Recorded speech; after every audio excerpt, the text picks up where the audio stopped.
All right, good morning, everybody. Yeah, Richard, the only thing is if you had a negative 2% month, if you were a professional, that'd be considered, a bad month.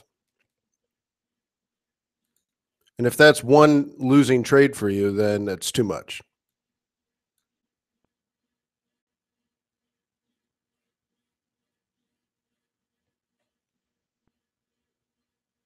That's all. So just be careful is all I'm saying. Yeah, the average bad month for a professional is negative 2%. But you can recover from that. That's no big deal. If you have months of, negative 10%, it's not the worst thing in the world. You'll just never raise any money.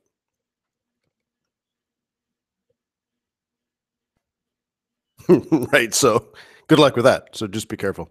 Hey, you guys ready to get started? I'm fired up. How about you? Today we got ADP, another dumb prediction, which is a precursor to non-farm payrolls on Friday, which means we got a nice scalp coming up. Who wants to scalp the ADP jobs report? Whoop, whoop, whoop. Yeah, don't even ask, huh? Well, let's get going. By the way, welcome. Good morning.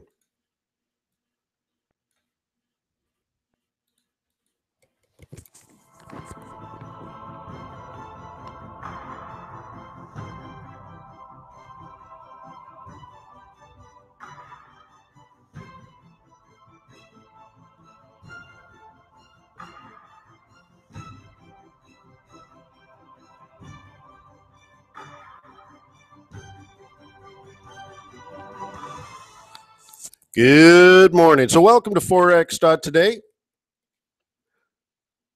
Let me remind you that trading Forex is risky, not appropriate for everyone. Your past performance, good or bad, is not necessarily indicative of future results.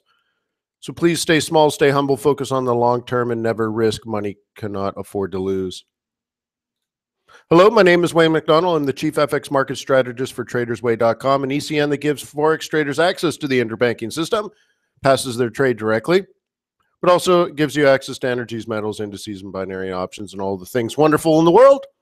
We do these sessions every single day, 7:30 in the morning, Monday through Thursday, here at Forex.Today, and every Friday at FXStreet.com.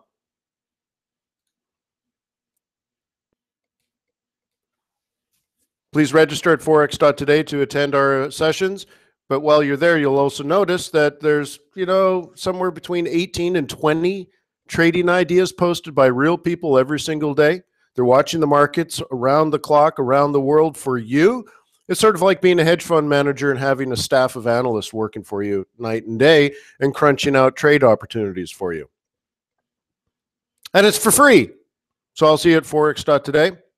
Also, if you're watching the video on YouTube, give it a like, leave it a comment. If you're watching the video live here on Forex.Today or watching the review on Forex.Today, leave a comment and like and share and all that kind of stuff. Okay? I'm giving you well over an hour of my time for free because I love you. You're my sweet baby. At least click like, dude. How long does that take you?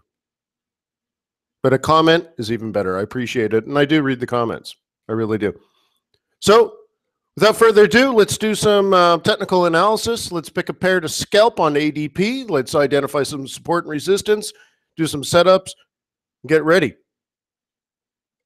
Who's fired up? Well, let's get to the happy music. Oh, what happened there? Happy music. Where did my happy music go? Everything just bombed out, huh? Oh, I lost my happy music. Wait, so I'm not entirely sure you see anything anymore. I think I have to end this. Hang on. Technical problems. Hang on.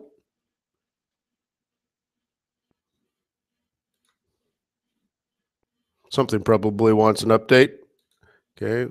Un momento, por favor.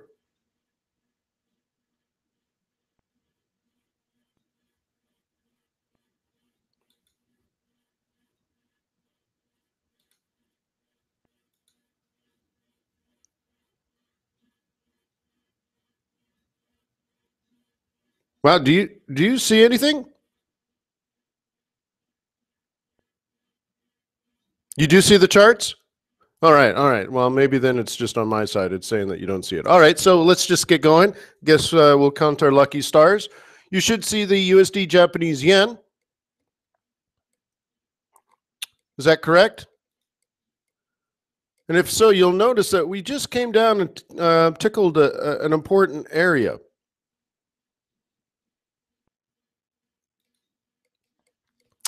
Yeah. So we're down near the 118 psych level, which is important, sure. And I love psych levels on the USD yen. Really do. I love it. It's my thing. It's what I do.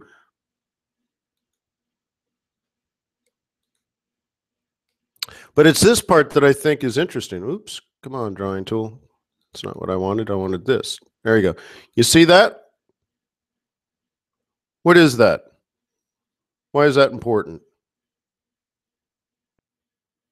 Double bottom? I'm not going to count that as a double bottom. Nah.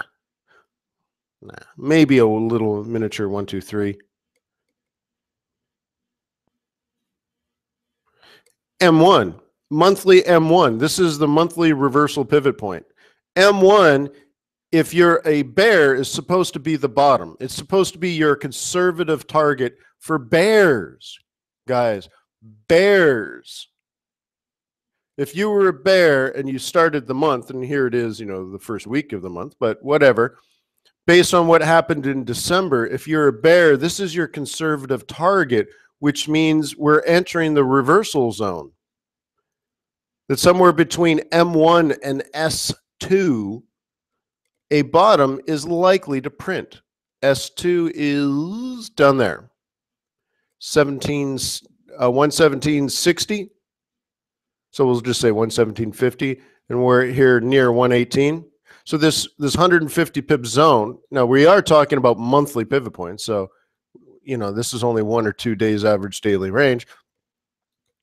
But if you're using longer term technical analysis, I know I'm on a 5-minute chart. It's just because I'm zooming in here. But it's saying in the next couple of days, it's some way, somehow, if you're using pivot point theory, technical analysis would tell you is we might be getting near the area in which a reversal could take place. Now, remember, this is only technical analysis. Technical analysis isn't fundamental analysis. Fundamentals create trends. Technical analysis.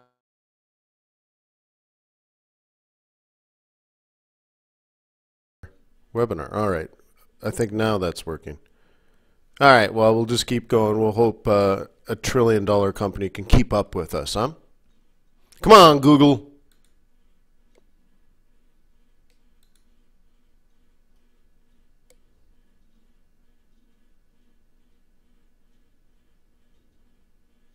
Usman says, please make sure that you do. I'm trying to, Usman, dude. It's not me. All right. So anyways, going back to this USD yen, this is where we are. Okay, clearly a downtrend in play. And remember, we ended last year, which is only like a week ago, but we ended last year with the assumption that early in January we'd get some yen strength, and it turns out January 1st is when I wanted to do it. Okay. And so the first sort of area that we're in where there could be a possible reversal is just this area here. So we're in this M1. Someone called this a double bottom. It's not a double bottom yet. I think actually what they were talking about is this, but you can't, a double bottom on a 5-minute chart, no one's going to see that. But, this would be closer to a double bottom, and I would play it as a double bottom, higher high, 1, 2, 3 reversal. I'm not saying that's going to happen just because I am one. And the USD yen is a pair that loves to tickle the psych levels. So I would still, probably guess it was going to touch 18. But there's no reason why this can't fall further. And so I have a general rule. I don't like to catch falling knives, and I'm certainly not going to try to catch a falling chainsaw, right? This is like a falling chainsaw. You can get hurt. So the money is flowing back to Japan. There's a bit of a carry trade unwind. There's a little bit of flight to safety. So like, why does the Japanese yen and the US dollar get strong at the same time? Very often it has to do with geopolitical risks, right? We got Saudi Arabia entering a price war with Iran because, you know, the United States has gone in and buddied up with Iran, which now means we're going to lose our friendship with Saudi Arabia. Smart move, Mr. Obama. So anyways, so we're losing a ally from the last 50 years.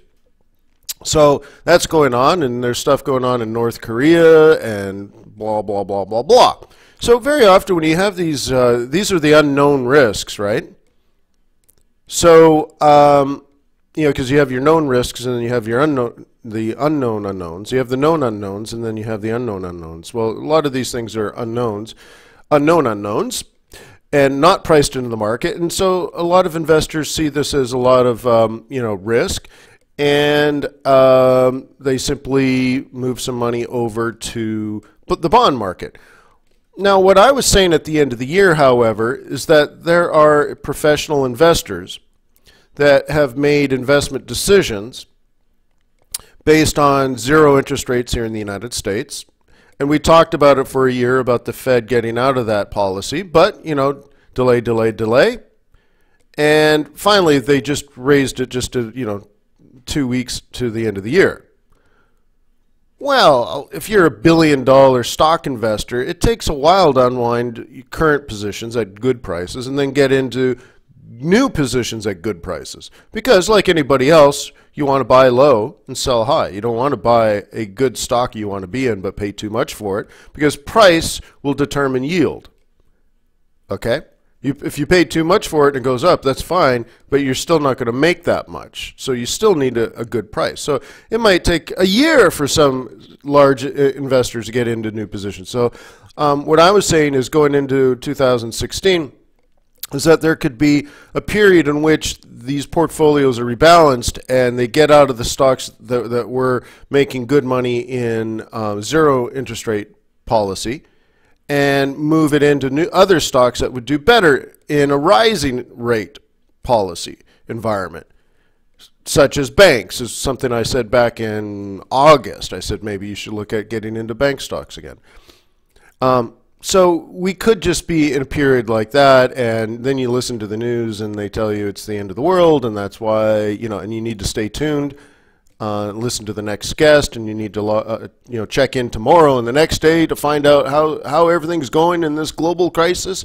You know, really could just be business as usual, right?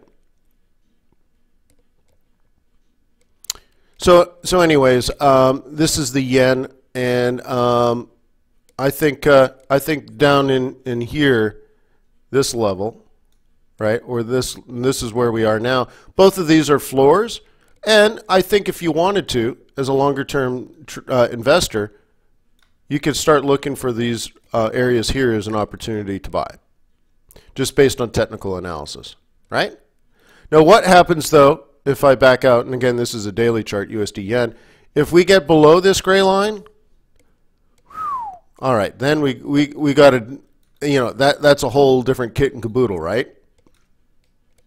But we're not there yet, so I wouldn't worry about it too much. I think if we do come down that far, it's not going to happen all now. I think what will happen is some early in the year, right? This is sort of like the January move.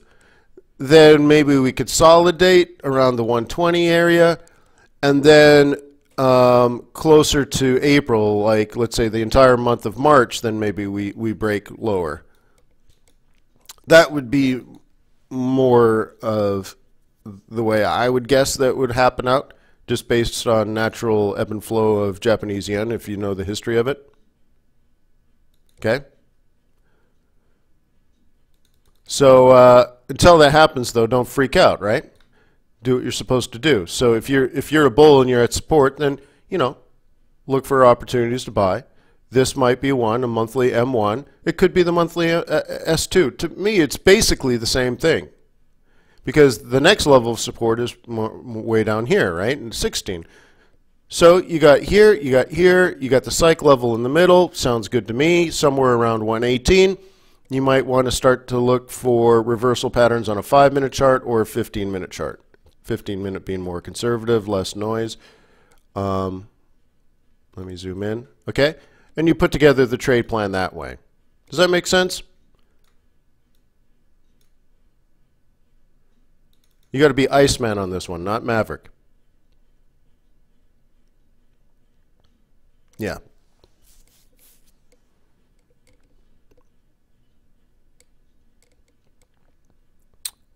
Cool. Have you heard the news today? I tried to close my eyes and make it go away. How long must you sing this song? All right, oil. I shorted at 38, I think yesterday or the day before. And good. It's resuming its downtrend. Bit choppy, huh?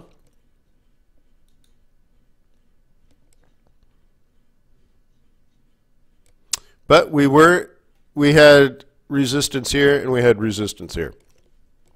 That's generally the plan that we looked at a few days ago. Okay, I'll move this to the hourly chart. Okay, this puts it into context, right? This is an hourly chart. So what happens? Lower low. What do you do technically, right? If you're doing price action, you take the previous low, drag it across. That's your new sell zone. Great. Retraces, that's where you sell.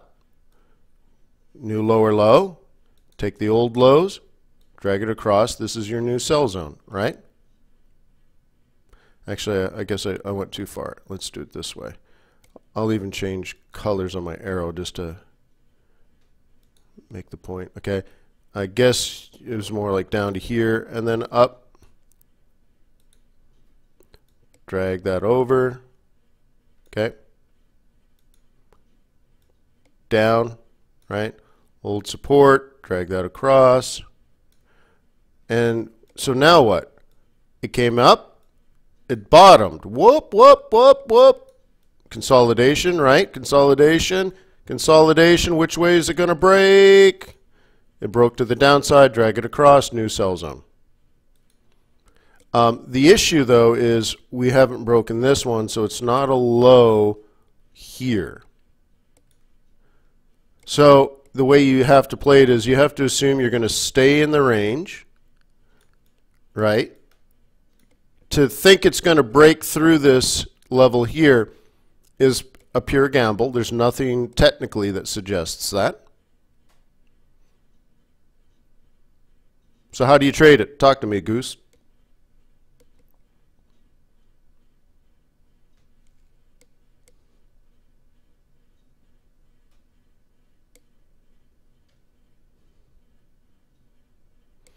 Yeah, range while you're in it and break out if it happens.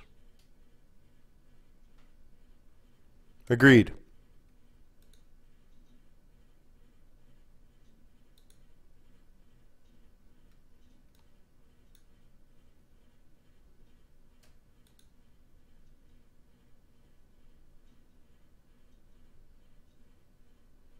Wow. The drawing won't go away, so I actually turned the drawing tool off and it was still running. All right, so now it's gone. All right, let me restart the drawing tool. Like I can't get rid of the drawing. All right, so we're touching the very bottom of it, right? And so let me just do the breakout setup. Let me zoom in now. Boop, boop. I just wanted to, it's always important to show the context of where you are in the process. Okay. Let's drag that across. Oh, come on now, boy. Everything's a problem today. Come on, man. There we go. Okay. Let's drag this across. So you can see we're tickling the bottom. We're even on the daily S2, right? That's the mega reversal point. So 35.5, you would think would be the bottom for the day, unless it wants to break and keep going. And of course, fundamentally, it can do whatever it wants. So the breakout strategy, because it looks like actually it's trying to get through there, right? So let's say it does. I don't know. Let's say it goes down to 35 or something. Then the breakout strategy would be to let it break. Who cares? Don't be so desperate, right? It's unappealing. Wait for it to come back and sell the retracement at the roll reversal. Okay, simple breakout strategy.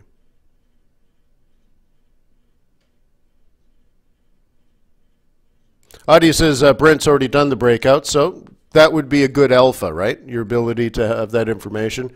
Then that's good. You're watching it closely. But let's say you don't trade commodities directly. You want to trade it through currencies. This would be the trade.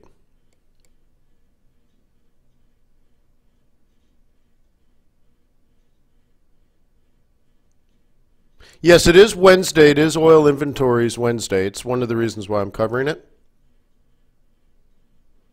Okay, but that's not till 10:30. And really, the news of the day is coming out in less than 20 minutes.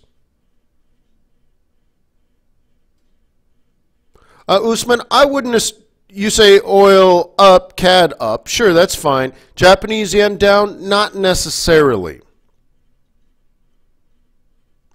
At least that's not how I think of it, but I'm sure you could argue for it, and that's fine. You put it in your analysis, right? But even though Japan buys all their oil and higher oil prices is bad for Japan, they do want inflation, and that is good for Japan. That's actually what they want.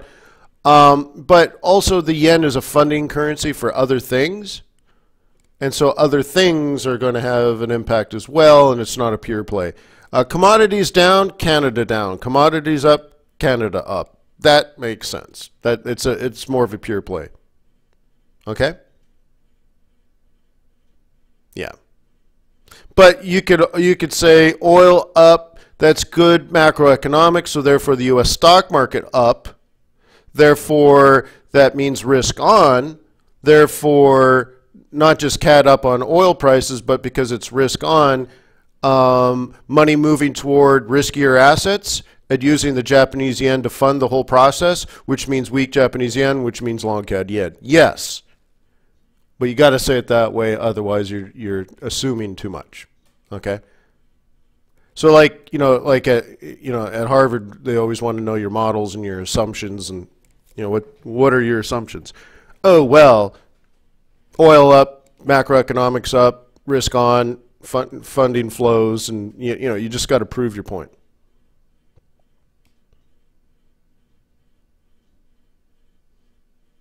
What does it actually mean, risk on and risk on, in the unobvious way? Well, no, it just means, how about this? What is riskier, stock market or bond market? Which one has more risk?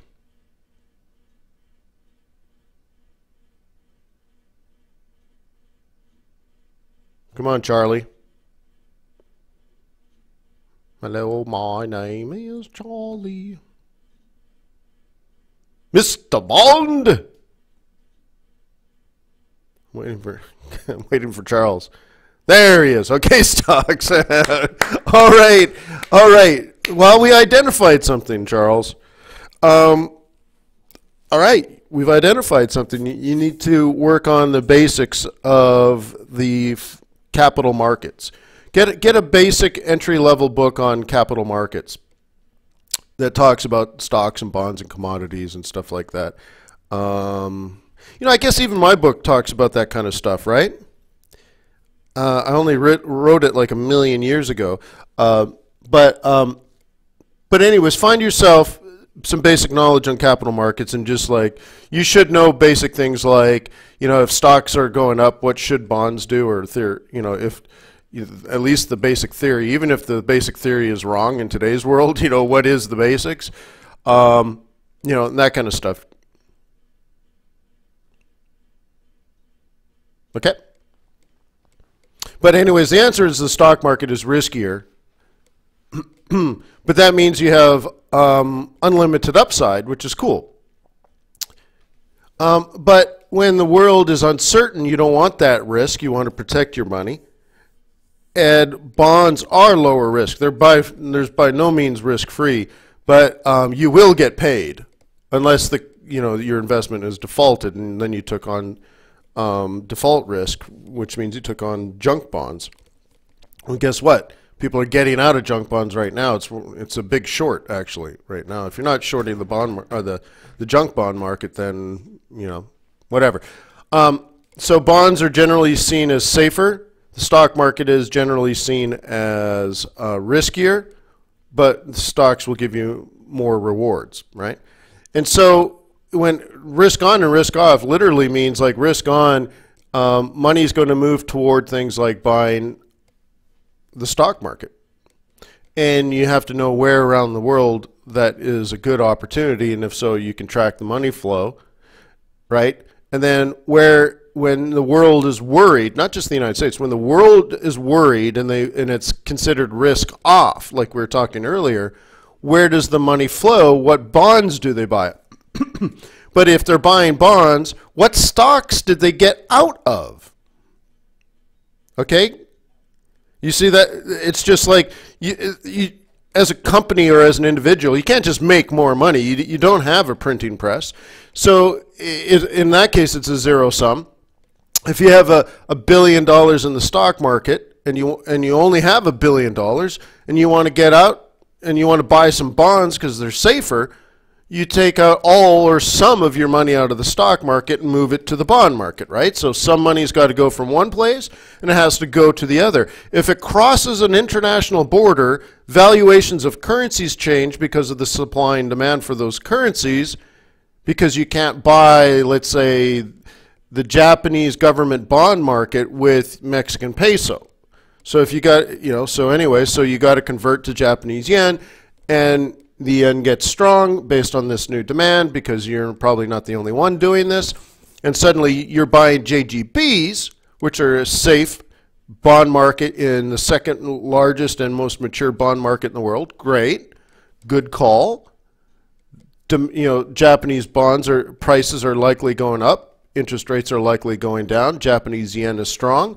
And that shows us there could be a risk-off sentiment, at least in the first week of the year there was, and you can see with the Japanese yen strength. So I can look at Japanese yen and say, oh, Japanese yen is strong against every currency on the planet. It's risk-off. Money's moving to the bond market. I bet you anything yields on the 10-year T-note in the United States are down as well, which means bond prices are up, which means the U.S. dollar is probably strong. Oh, snap, it is. And that's because money is flowing to the U.S. Treasury market, the most mature bond market in the world, and the Japanese Treasury market, which is the second most mature bond market in the world, and that's simple risk-off stuff.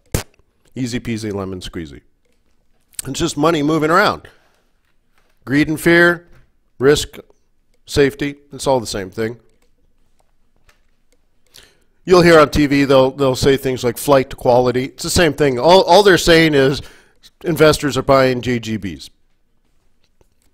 But buy a book. You should really get into this. The more you get into it, it's like you'll be amazed. You just say, wow, this is fascinating. Holy smokes. This is how the world works, and this is how you make money? Uh-huh. Okay. All right. So anyways, going back a while ago, you can see that we were looking at old resistance levels and looking at them as new risk levels, right? So we have this as an area where if it was going to fall, that is where it would fall based on this stuff, okay? Drag it across. It was an issue here. Then it finally tried the breakout and then finally did breakout. Cool. And that's really I'm okay with because, I talked about it even when I was drawing it. The falling Canadian dollar is bad for my family in Canada, but it's good for me if I want to go visit them and stay at the penthouse of the Ritz-Carlton for half price. Yeah, by all means, have the Canadian dollar fall. I remember years ago when I took my wife to Canada. I guess at that time she was my fiance. I can't remember. But anyway, so I take the old ball and chain up to Canada to visit my family. And and it was her first time to meet my aunties and all that kind of stuff, and everything was half price, and it was awesome. So it was like, oh, where's the family reunion? Oh, we have it at this hotel. Oh, I'll rent the penthouse suite. And no problem. I'll rent the biggest car. Actually, I get to the car rental place. I'm like, really, Cadillac Escalade? Do you have anything bigger than I could possibly have? I'm like, it's like practically free, right? Get there and then invite all the aunties up to the room. They're hanging out with my wife in the suite, and like, oh, food and tea, and oh, bring it on, anything for you girls. It's all right when it's all half price, right? Then a couple of years ago, you get there and you're like, what? $5 for a coffee? Get out of here. I'm never coming back. So anyways, Canada's getting cheap.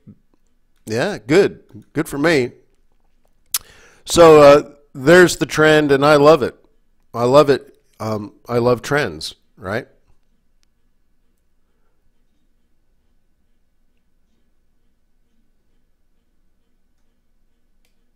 Right. So anyways, and one thing I also keep reminding you, when I grew up in the 80s, 70s and 80s in Canada, the US dollar was 50 cents. Or I mean the Canadian dollar was 50 cents to the US dollar. It always was. So we're just repeating history all over again. What did I read the other day? History doesn't repeat itself, but it does rhyme.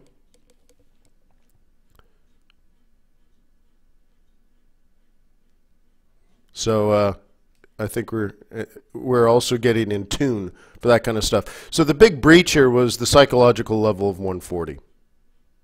Okay? But for ADP, whoop, whoop, whoop, whoop, ADP, let's do some skippity scalping on what, the euro dollar?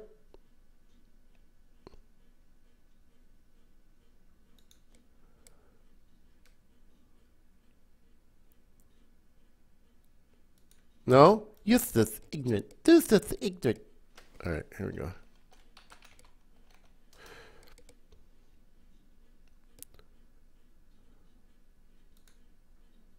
That's my Michael Jackson impression.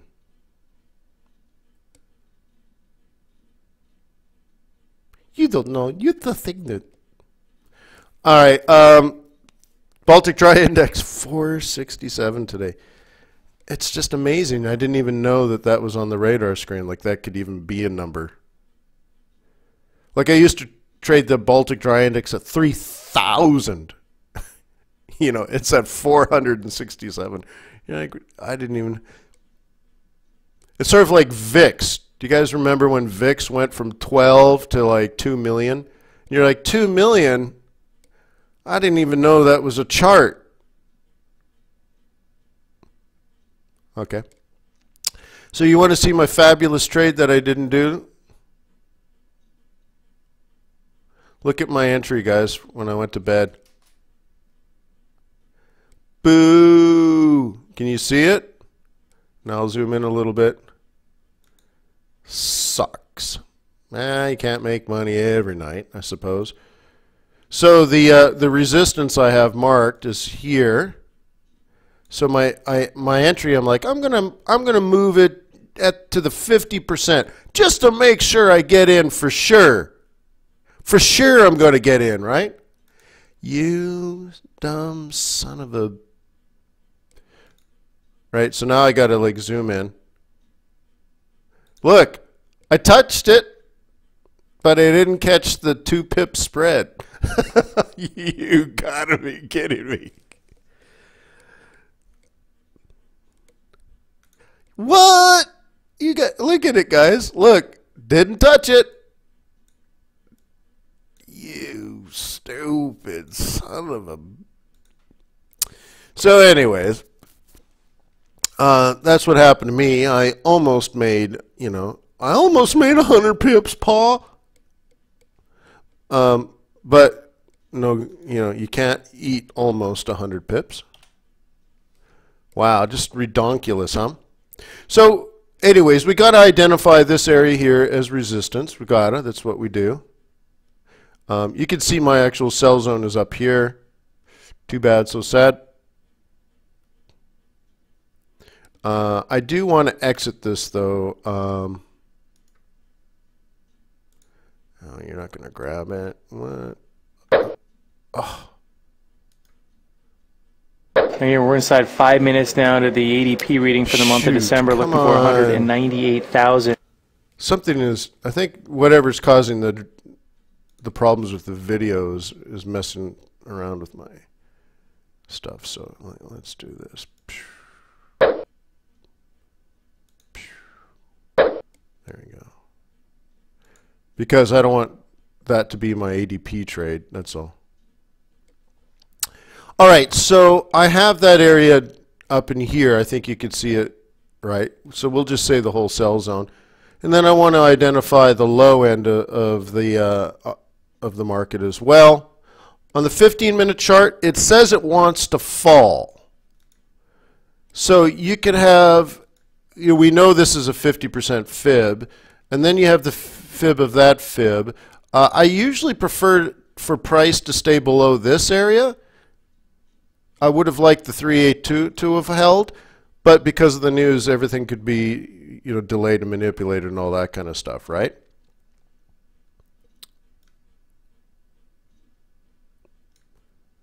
Okay. So if you're a bear, you kind of want to be in at about 15 minutes ago. You're going to sell the 786, right? So it's more like a half an hour ago. You want to sell the 786, but because it's a 786, it tells us a little more than a minute to the ADP reading. Equity futures are on the fresh lows of the day here in the U.S. down close to 40 handles in the S&P minis, 1972.25. European bourses also at or near fresh lows, down close to 2% now in the Euro stocks. Once again, this coincided. We just came off a new low in oil futures, 34.77 in WTI. Brent at 34.84, down more than 4%. The euro 107.44. The U.S. 10-year yield at 2.18%, up a little less than half a point in the U.S. 10-year. So backing away from session highs as we head into this ADP employment figure. And we're looking for a reading of 198,000. This is TradeTheNews.com. 117,000. Get you the headline number and the revision as soon as possible, followed by the commentary and the subcomponents.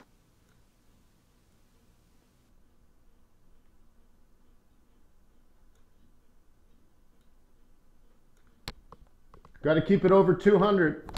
Got to keep it over 200, guys.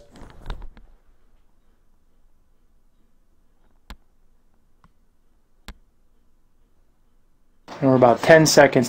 Again, the consensus expectation at 198,000.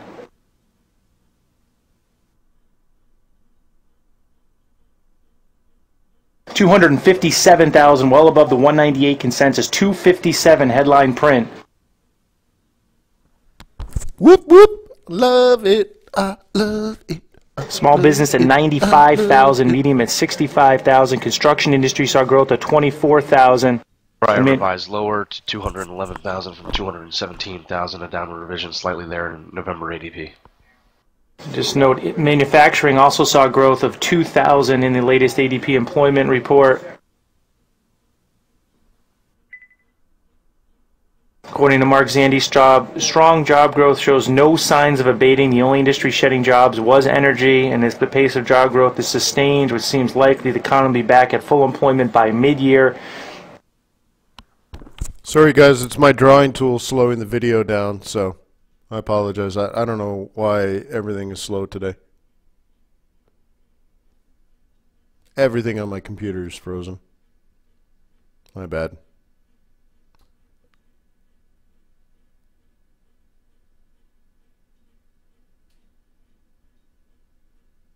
And we've seen the dollar gap higher on the employment report, 107.27 in the euro, down about 20 ticks now. About 15 tick pip move in the euro. U.S. interest rates are slightly higher at 2.18%, still up about half a point in the 10-year. And equity markets have tried to lift off the lows, but are giving much of those gains back. So relatively soft reaction to the much stronger than expected headline ADP employment report.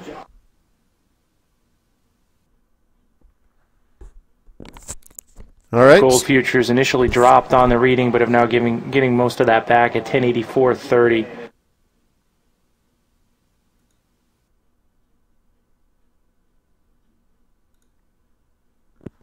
You can see I'm only a couple of pips off the bottom.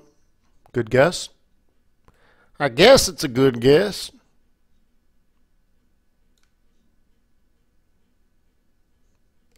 There was a downgrade or a negative revision, but it wasn't important.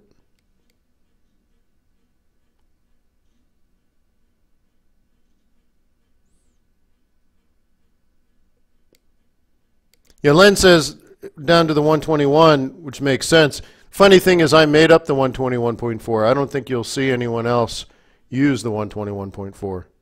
I made it up because I'm self-taught. I didn't know it was wrong. It works, but I didn't know it was wrong.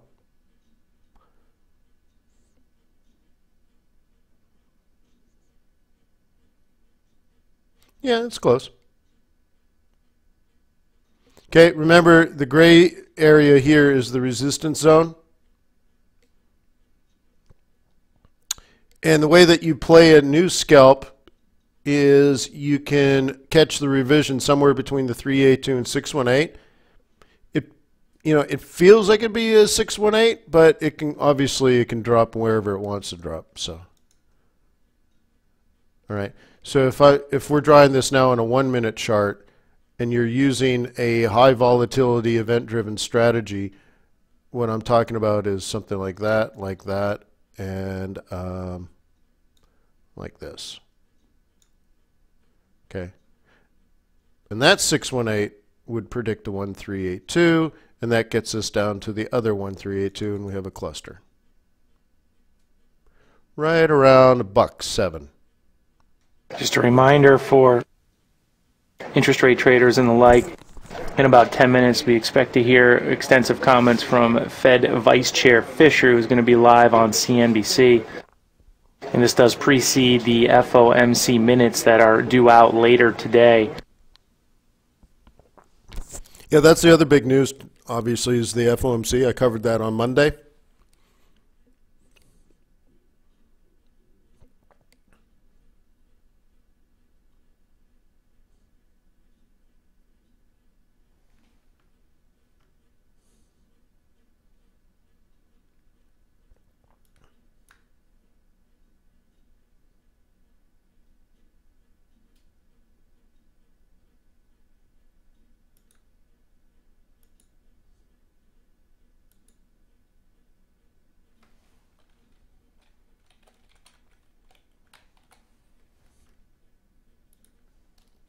With initial buying we saw in the dollar following the ADP employment report, giving much of that back. 107.40 once again in the euro, all the way back to roughly where it was heading into the ADP employment report.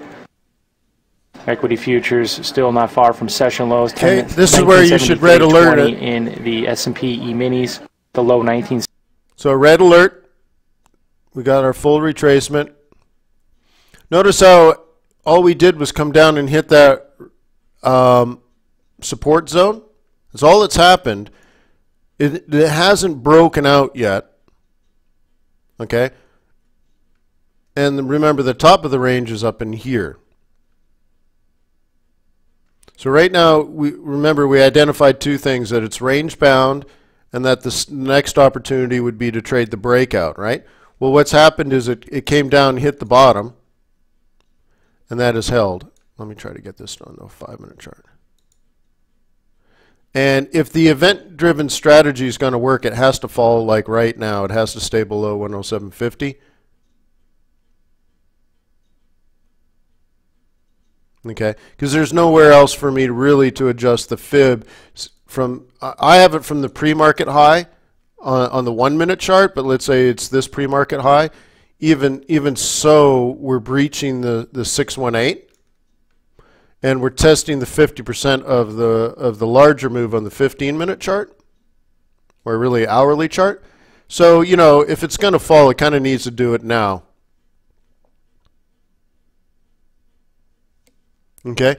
If it doesn't break out now, because that's good enough news. 257 on the ADP, that's a good enough news for this to trend out if it wants to.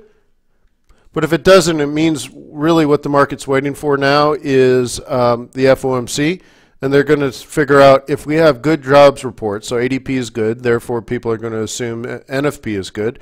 Therefore, they're going to say, what did the Fed say at their last meeting when they decided to raise interest rates? You know, what did they discuss? More importantly, if the jobs numbers keep coming in on trend or even better like this one, does that mean 4 rate hikes in 2016? Does it mean 3 rate hikes in 2016? Does it mean 2? You know, on 2017, are we going to be at 1%? Well, this is what's going through the market's mind right now. Marcia says wage inflation possible, but the only problem is that's unlikely. So we have 5% unemployment rate, except the participation rate is unbelievably low still based on historic numbers. So yeah, of everyone looking, they have jobs.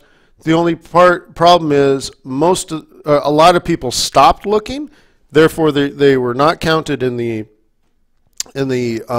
workforce numbers, and yet there are just lots of millennials that just, I don't know, they just don't know what a job is and don't expect to ever get one. And then there are others that lost a lot of money during the 2008-2009 crash. So now you got like 67-year-old people working because they've lost a big chunk of their retirement. So now they got to work to 75, not 65, and therefore there's no decent jobs for people to move around. And so you kind of have the wrong people working, right? You need to kick those old cats out. They're supposed to have millions in cash. They're supposed to be living on the beach and spending their money. And the young guns are supposed to get promotions, and therefore there's going to be good middle jobs for the newer guys that came in a few years ago. But all that's clogged up. So if there isn't any good jobs, then you know the young people don't want the lame jobs. They have $150,000 debt because they went to university. You know what I mean? So we got some problems here.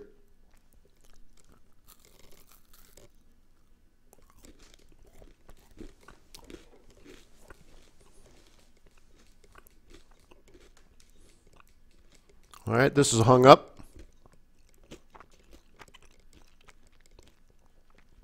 Yeah, unfortunately, what this means to me is if this doesn't head down, I mean, I'm telling you, the next 4 or 5 minutes, then it's going to be slow until after FOMC.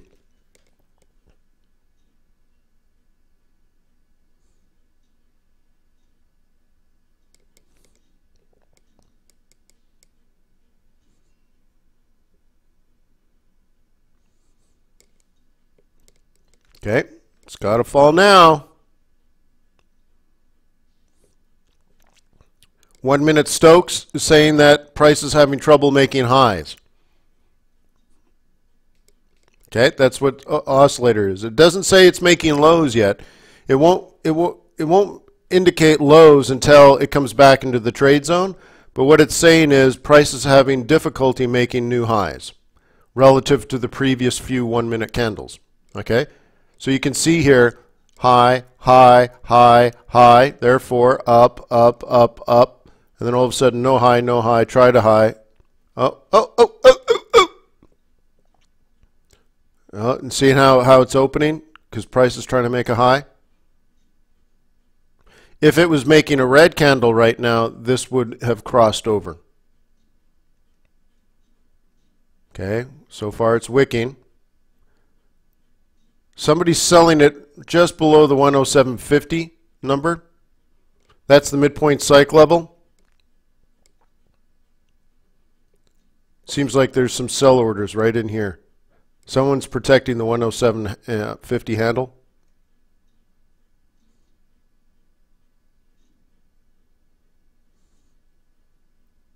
Wait for it.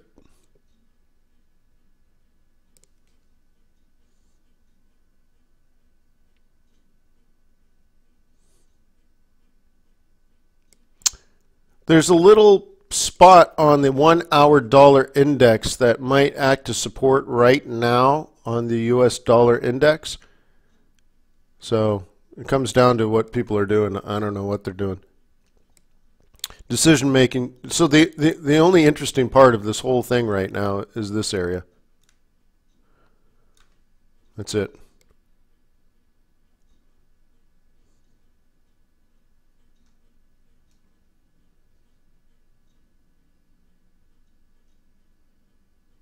And one of the reasons for it is, like, let's talk about the structure of the trade. If you scalped, you would have scalped in this gray zone, correct? That's what we drew, okay? And then where would your stop be? A lot of people would have stops right here, right? So if this comes through and goes this area, you're going to hit stops, which is going to propel it straight up to the next level, okay? So if we go any higher than this little gray spot, we're going to go directly from 107.50 to 107.80 in a heartbeat.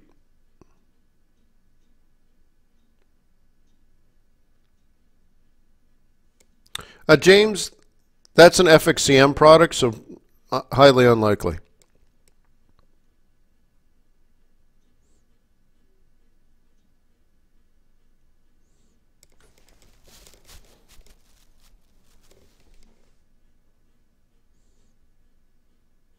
Because isn't it actually called the FXCM Dow Jones Industrial Average US Dollar Index?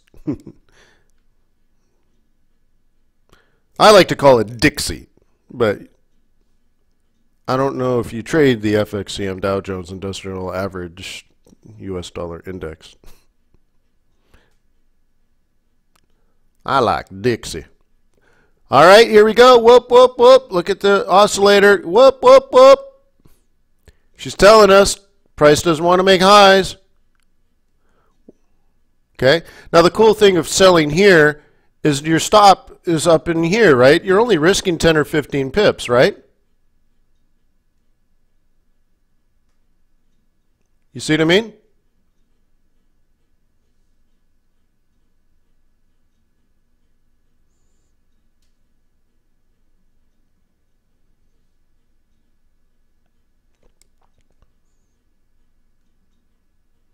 So if it falls, right, it's like you're risking probably 12.5 pips for 25 pips. You could, you know, right, you can do a 1530 OCO. See how it goes? You see? It's just in here. This is it, right in here, guys. This is it. I told you. Right in here. So if your stop is up there, you know,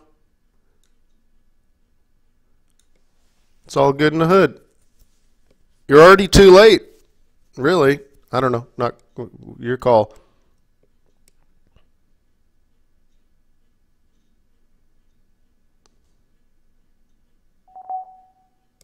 Trade balance. Ooh. 42. That's bad. I want to see a big number, not a small number.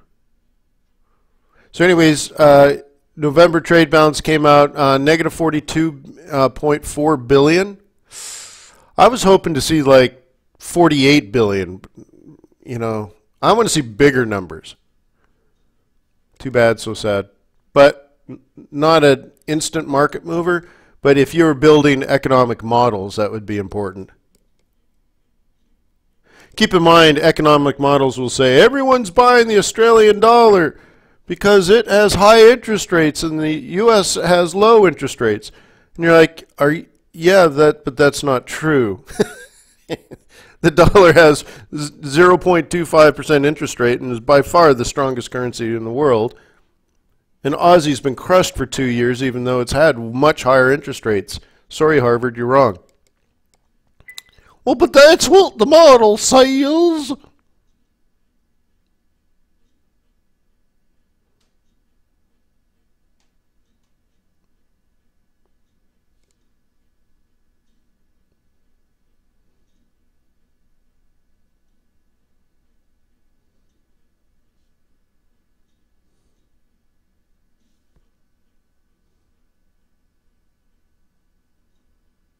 All right.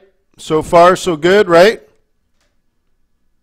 You're up a whole whopping 10 pips minus spread, so you're up a whole whopping 5 or 6 or 7 pips. Whoop, whoop, whoop.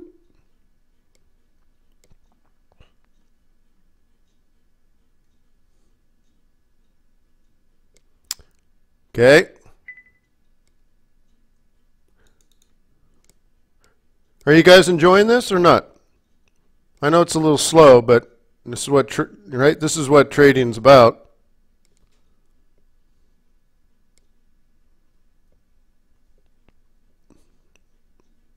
Mark says it's fantastic. Awesome.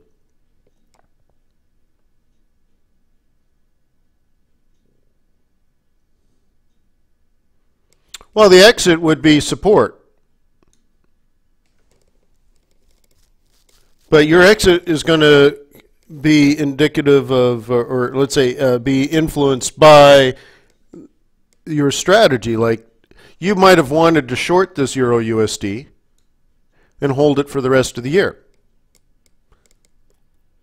This was just a decent opportunity. You sold a pullback. See, to me, I enter the same trade. Like, let's say I made my decision here on the hourly chart. I'm still going to pull the trigger on the 1 minute or the 5 minutes. So to me, it's all the same, right? I don't usually try to pick up 20 pips. To me, I'm just worth more. And I don't say that in an arrogant way. I just say I want to make more money. It's hard to make these decisions. It takes a lot of work. I want to get paid for my time. So to pick up 20 pips to make it worth my while, what am I going to do? Put 100 standard lots on it? Right? Pick up 20 pips, now I got some real money. No, so the way I need to do it is I need to enter in a trade in the direction of what I consider the prevailing trend to be. I need to enter it well so I'm not risking much in the beginning. And then I need to reduce that risk by moving my stop closer to break even. And then I need to let it run. 20 pips is fine if you're an amateur. I'd rather pick up 200. I'd rather pick up 2,000 if I can. You know what I mean? So it's just that's sort of the attitude. So I'd rather lose 20 pips than give up the opportunity to make 200. This is the thought process.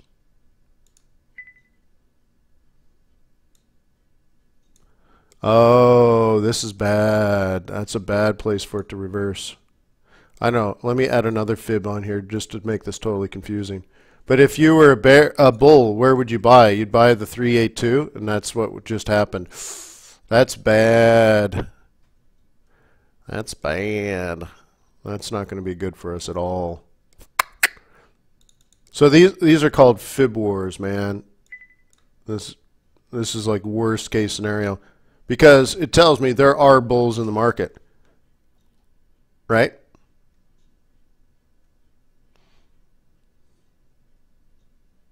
I may not want to play this game.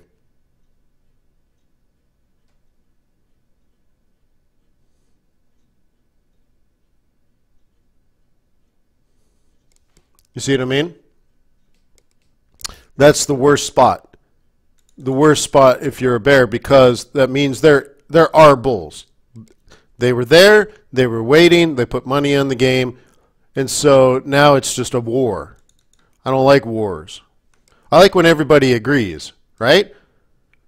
I like to see a trend, and then it's retracing, and then you can just tell where like 1,000 people all lean forward and push the sell button at the same time, right?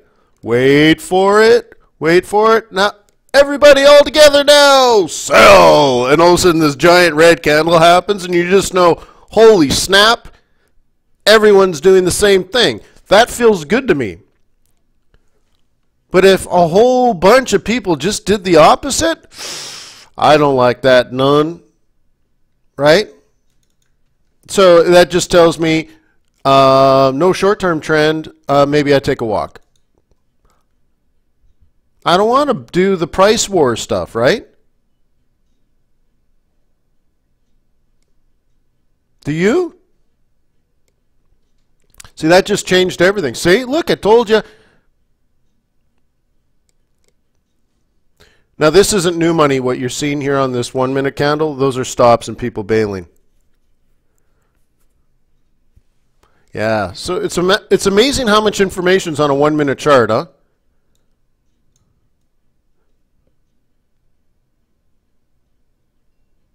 Yeah, well, it's just like what I said, Izzy, when I'm like, oh, snap. Did that just turn green on the 382? And a lot of people just said, oh, man, I'm out, fold. It's sort of like having a, a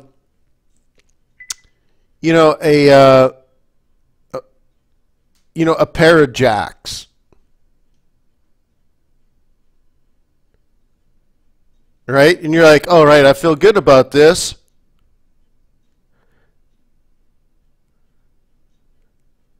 And then, you know what I mean? Yeah, and a queen flops, and you're just like, oh, snap. There's a lot of hands that can beat me now, right? There's a king-queen on the table, and you're holding a pair of jacks. You're like, I could put a lot of money on this and get burned. But how do you throw it away, right? Well, the other guy has aces. The other guy could have one king. Let's say there's a king-queen on the table, right? Another person could simply have a queen in their hand. Someone could simply have a king in the hand, right? There's a lot of other things that could beat a couple of jacks, but you feel so good because they're face cards, and you're like, actually, that's when you end up losing. You go all in and whatever. So just that 1 minute thing freaked me out. I'm like, no, dude. See, like, clearly, think about it. How much money was there to go long?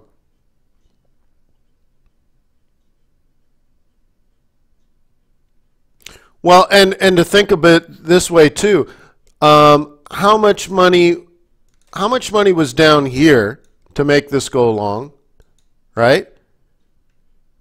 And then they did it again here. I mean, there's a lot of money in there, right?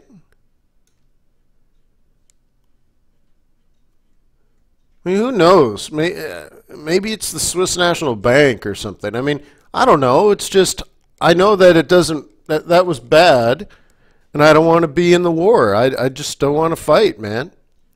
I want to be a cork in the river of Forex. I want the least amount of friction possible.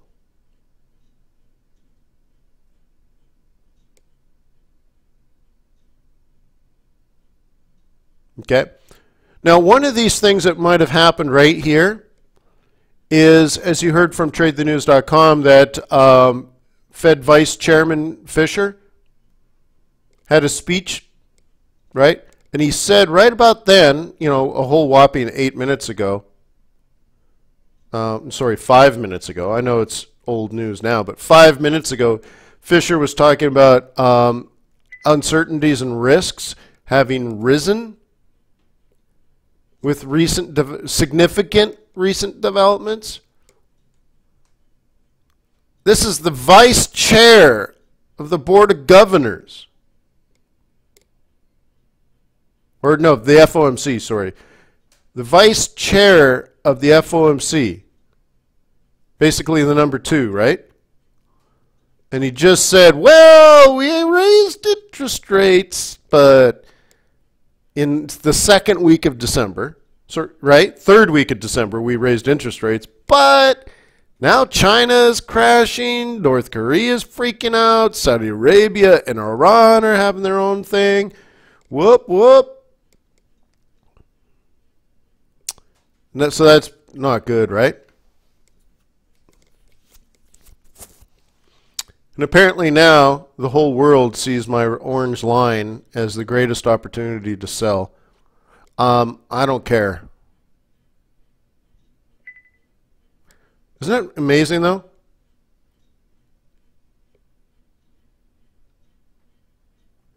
Isn't it amazing? So this is called fib wars, when you have it fibbed down and you have it fibbed up. And that's usually when I take a walk. Yeah, Charlie makes a point. Everyone panicked right in here, got knocked out, and that was the end of that. Because remember, I said no one was actually buying it. It was, stops being hit. But But this is a 1 minute chart, guys. If you don't know how to trade the 1 minute, then don't trade it. But what's happening is the bears are selling high because that's what they're supposed to, right? The bulls are buying low because that's what they're supposed to. And if you're the monkey in the middle, you know, it's not fun.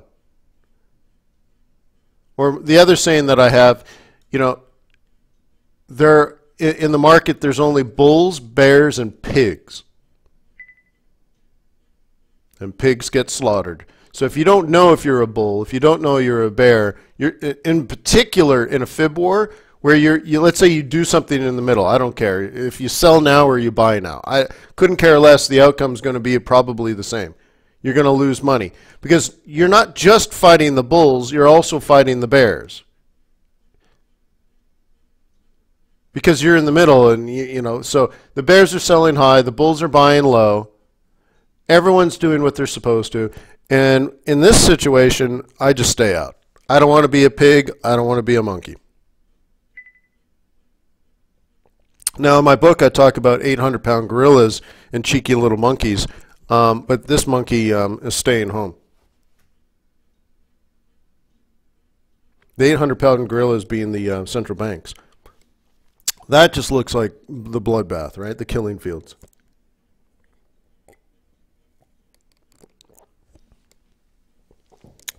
Oh, Mark, yeah, a rate hike in 2016 for sure. I'm expecting 3. I'm expecting to end 2016 at 1%, just because it's a nice round number. That's all.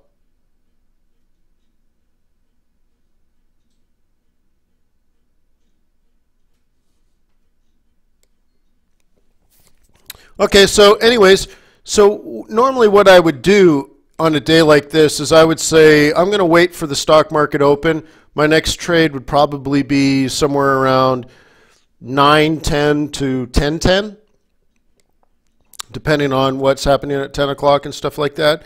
And I kind of need like a psychological reset, and I need the market to work itself out. I don't want to help the market figure out if it wants to be bullish or bearish for the rest of the day. Not interested. Okay? So this is where I take a walk, and I come back. Like I said, I'm going to watch the stock market open. If I'm going to front run it, I got to be in around 9:10. If I'm not going to front run it, then I'll probably wait for the 10 o'clock news and then maybe trade that volatility. But here's a caveat for today. Right? ADP is usually the biggest piece of news for the day. Well, at 10:30, we have oil inventories. And right now, oil is a huge focus of the entire market. Whether you're in the bond market, stock market, it don't matter none. Right? As they say here in Georgia. So that is important. But then the FOMC meeting minutes right now is huge. So, you know, I'm just saying as a small speculative investor, I don't see easy money. So it pays for me to wait.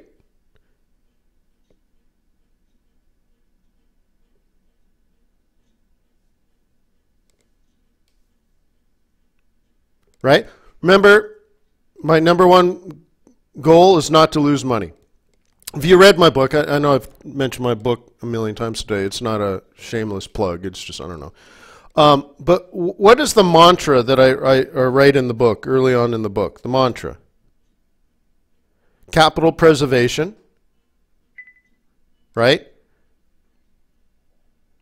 Capital acquisition, capital appreciation. That's the 3 mantras. Okay? Capital preservation means don't lose money. If you don't see easy pips, don't take the shot. Your job isn't to trade. Your job is to make money. So if you look at this and say, oh, this is easy money, then take it. If you look at this and say, well, I don't see a clear trend. It hasn't made a lower low. It hasn't made a higher high. Well, then take a walk, dude. Right? Capital preservation. Using the military analogy, right? Don't do something stupid and get yourself killed. Live to trade another day, right? Capital acquisition references my idea of minimal acceptable performance. It's sort of like meeting your quota for the day if you're in a sales team. Because actually I used to manage large sales teams, and we had minimal acceptable performances, and I could re-engineer everything. So trading is very similar. I had a minimal acceptable performance for every trade and for every day. So one of the things it means is if you, when you make a trade, you need to be able to lock in a minimal profit level per trade, so that even if you're having a mediocre day or mediocre week or mediocre month, at least you're making a small profit, and over the course of time it will compound and you'll do fine. Right? That you don't. This was a very important part of my growth as a trader, because I realized as long as I'm hitting my daily minimal acceptable performance, I never need to hit a home run. I never have to have a big trade. I never have to put big lot sizes on to make a lot of money today, because I know I already know I'll make a lot of money based on achieving my minimal acceptable performance. It's called a business plan, ladies and germs, right? So I had a business plan with pro forma cash flow statement going out for 3 years, and I knew as long as I hit my MAP, minimal acceptable performance, everything else took care of itself. And at the end of 3 years, I'll be drowning in money. So I don't need to make a lot of money today. I need to achieve MAP every day or nearly every day on average over the course of 3 years, and then compound interest takes care of everything else, right? So that's capital, capital preservation, capital acquisition, right? Lock in small profits. You never need to really achieve more. The big winners will only pay for your losers, and you'll make money. You'll grow as a business based on your mediocre trades, guys. I don't know if you figured that out. Your mediocre, boring trades are the ones that pay the bills. Your big winners only pay for all your little losers. Now, if you have big losers, you're dead. Anyways, it doesn't matter. You're dead. You're just delaying the inevitable. But if you have losers, they need to be small relative to your winners. So fine, but your big winners will pay for all your little losers, but you'll survive in the mediocrity. Okay? And then the last one is capital appreciation. Well, how do you get your big winners? Well, once you got your MAP achieved, you let the winners run. Let your winners run. Let your winners run. Okay? So, I don't know. That's what I wrote 8 years ago, and that's what I developed for myself, I don't know, 12 years ago, 15, I don't know, a bajillion years ago, and it's still how I live and roll these days. Nothing's changed in my trading behavior. But I spent a lot of time working on things like business plans and pro forma cash flow statements and all these different things that were important to me because I came into Forex a businessman. So that's the good and the bad and the ugly I brought with me. And, well, there's been a lot of good. Okay? So gotta go, yo. I appreciate you on my team. I love logging in every morning and seeing 100 people. I appreciate your loyalty. I really do. So peace on earth. May the pips be with you. May your profits be above average. Again, if you're watching an archive of the video, you know, leave a comment, leave a like, share it. I mean, come on, man. Spend 5 seconds and pay it back, will you?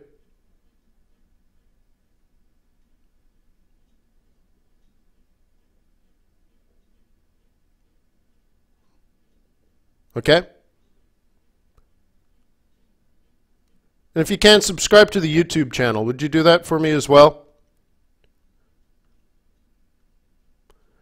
I need I need a few more people to subscribe to that so that we can get a custom URL. Just makes it easier. You did? You did? All right. Well, I appreciate it. So again, I'll see you tomorrow, and then I'll see you Friday, and then I'll see you next Monday and Tuesday, Wednesday, Thursday, Friday. And then after that, why don't we meet Monday through Friday? And then let's just meet every trading day through February too, huh? Well, let's just do it every day. How many days off did I take last year? None. So I'm here for you, dude. I love you, man. See you tomorrow. Cheers.